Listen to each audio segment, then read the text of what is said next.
Hey y'all, welcome back to the Broussard Homestead Kitchen. If this is your first time here, I'm Brett.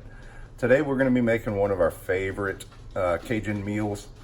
This one is black-eyed peas and rice. I make mine very similar to red beans and rice. You could actually probably use this recipe for red beans and rice. There are many variations, and we're going to talk about that throughout the video.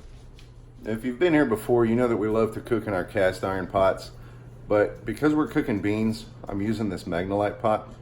I'm not entirely familiar with Magnolite, but the reason why I'm using Magnolite instead of black iron or cast iron is because cast iron tends to turn beans black. And there's nothing wrong with that. They're still edible, but they just have an unpleasant color to them. They don't look right. So that's why we use a different kind of pot other than cast iron. I'm new to the Magnolite pretty much. It's like a cast aluminum, very good brand. They are pretty expensive though. This one was given to us, so we got very fortunate there. Today I'm cooking this meal for lunch. And you see I've got my beans. I had them soak in it overnight in just water. Some people like to add salt to the water. I don't.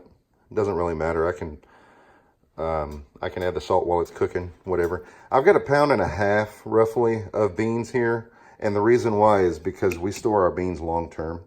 We get the bags of beans from the grocery store and we put them in these quart-sized mason jars. And then we pull the air out of them with a vacuum sealer so that we can store them for long term. And the quart jar holds roughly 1.5 pounds. So that's why we're doing that. I've also got some sausage from a local meat market.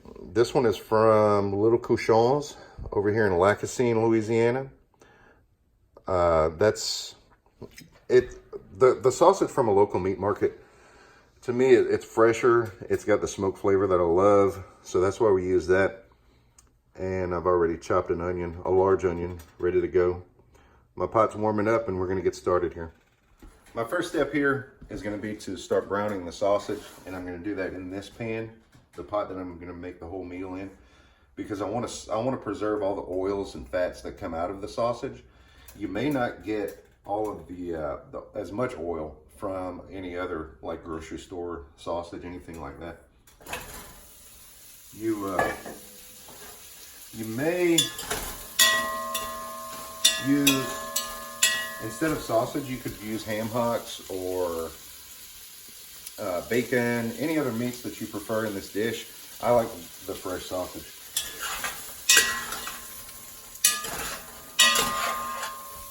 I should also mention that this is smoked sausage. It comes from a local meat market, like I said. They smoke it in-house. I really enjoy it. As the sausage browns, you can see it's releasing all of that fat. And I want that in this dish. If you're not looking for all that fat, you can drain that off once you're done browning the sausage. This is about 1.5 pounds of sausage, I'd say. Roughly 1.5 pounds sausage, 1.5 pounds of beans. Now that my sausage is browned to the way I want it, I'm going to go ahead and take it out, but I'm going to leave the oils in the pan. I'm going to do this step with a slotted spoon. And the reason why I'm leaving the oils in the pan is for the next step.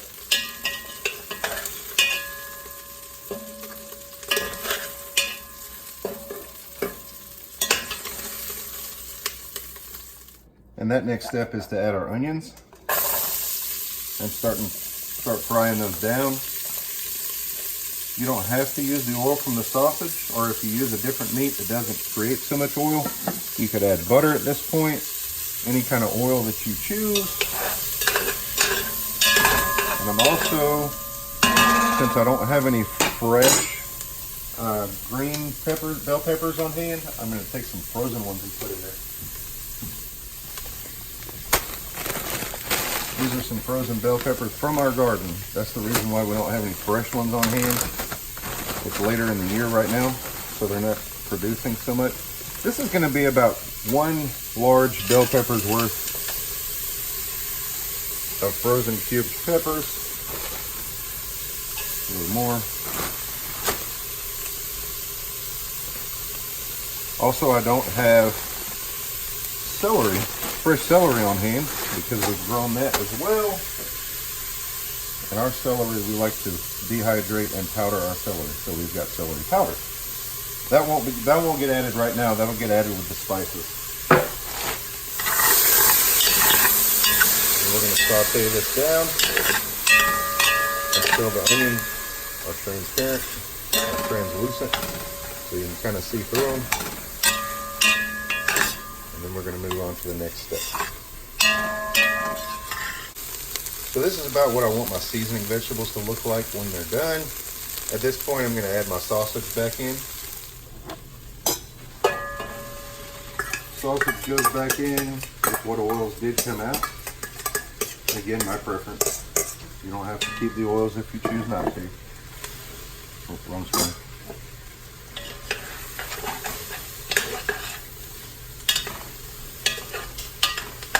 At this point, I'm just going to kind of let that continue frying for a moment while I open up my can. I've got a can of Rotel. This is a store brand Rotel. In my opinion, it's just as good as the real stuff. By the way, Rotel is tomatoes and green chilies. That goes in.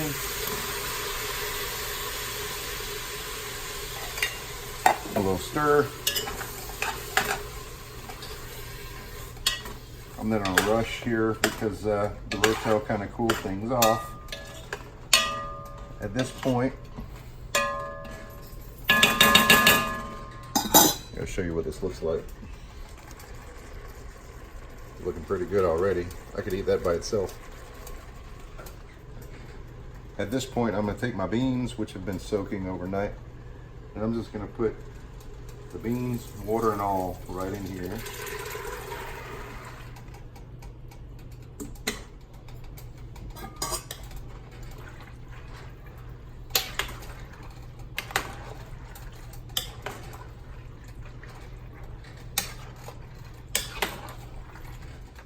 And I'm going to add enough water just to cover everything.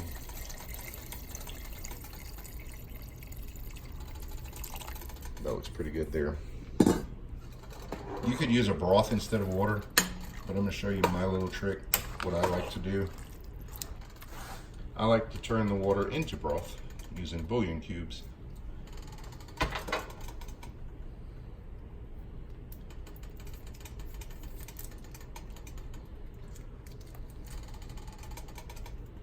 And I'm just going to toss those right in there. They'll break down as the dish cooks.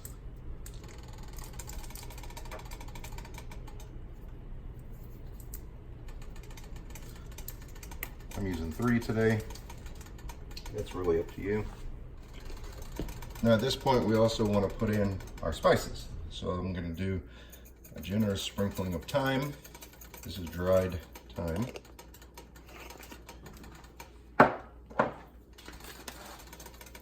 A little oregano.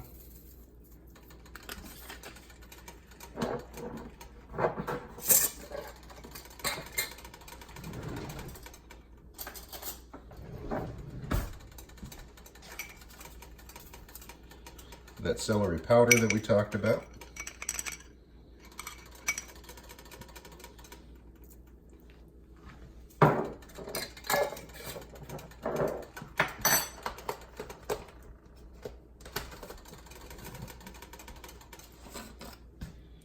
A generous bit of, this is garlic, this is granulated garlic.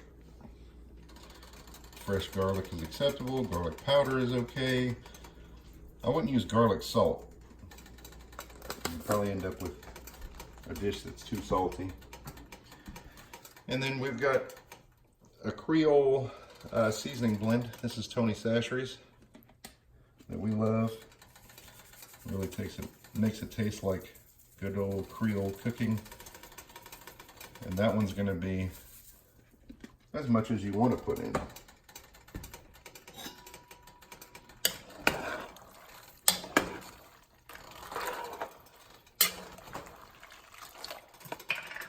one last thing that I almost forgot, the bay leaf. We're going to bring this to a boil, and then we're going to simmer it for a half hour to an hour, whatever it takes to get the beans to the consistency that we want. We don't want hard beans. We don't want pasty beans, because that's what happens when you overcook them. We'll simmer it uncovered, and we'll come back when they're just about done. While the beans are simmering, you don't want to forget to stir it every once in a while, just to make sure things don't stick to the bottom. I thought now would be a good time to kind of talk to you about having a prepper pantry, because this is a good meal that you could use, that you could cook from your working prepper pantry. The beans are dried. Obviously, I showed you how those were canned, dry canned. Also, you know, all your seasonings are easy to store. If you dehydrate and preserve your celery like we did in the powder form, you could also do that with onions and bell peppers.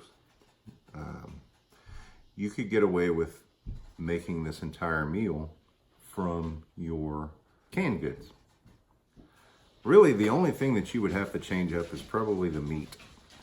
Now, smoked sausage, I know that there's a way to preserve it without refrigeration. I'm not an expert on that, so I'm not going to try to teach that. You could exchange that for possibly summer sausage or something, you know, some sort of canned meat. Spam possibly. I mean, a lot of people don't like spam, but you know, it's not the worst thing in the world in a pinch. So you could do this, again, I mean, you could do this entire meal from a prepper pantry and still have a good flavored meal. You know, when we've been through hurricanes and afterwards without power, so I know how ho-hum the food can be. So, you know, this would be something good to feed your family, almost like a feast in that kind of situation. Beans are all done. The juice has thickened. The beans are soft. I tasted it a second ago to make sure that the seasoning was right. Now, what we like to do is to serve it over rice. Just like this here. Makes for a really nice presentation. Makes it tasty and filling. And also with a side of our sweet southern cornbread that we have a video for, and I'll link that up in the I'll link it in the description. So y'all, I hope you make this meal and I hope you enjoy it. Thanks for watching.